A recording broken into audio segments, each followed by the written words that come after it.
Any nigga can aura farm, put on that cape, strike a cool pose, stand in the sun and or in the wind and look cool. But can you aura philosophize like the GOAT Aizen? This is what separates the good anime antagonists from the legends. And what do we mean by aura philosophizing?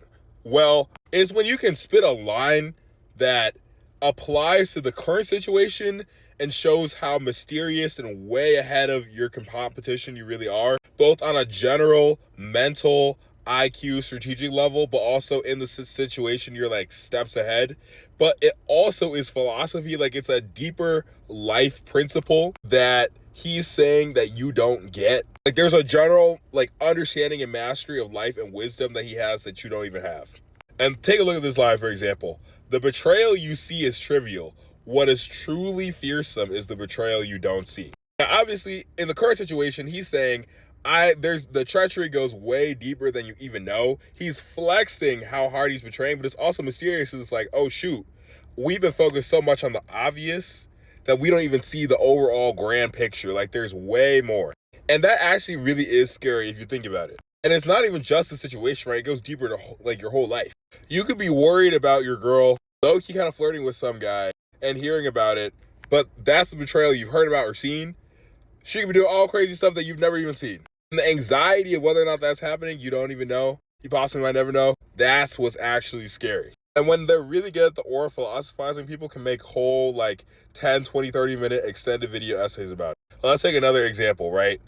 After Aizen pulled off the big betrayal, stabbed Momo, and flexed on Hitsugaya, he could have just went to Toshiro and said, "You're hoe dumb as fuck." What did he say? Adoration is the state furthest from understanding.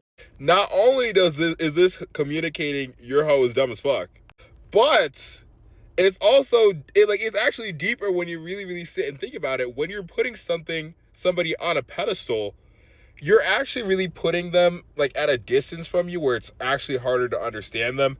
And really, if you idolize anything, you're idolizing an image, not the actual person. And the more you have that, the more sort of diluted you actually are. And when Aizen is like, oh yeah, she was very useful because of how extremely diluted she was, it was such a flex, and it really showed how much higher in wisdom he actually was. He's saying, I would never be the type of idiot to idolize somebody else because I understand that everyone is actually just a flawed person. It should have been obvious to her and you that my fake, perfect, nice guy, super warm guy persona was fake. And to a lot of the viewers too, you will probably idolize someone at some point only to be disappointed.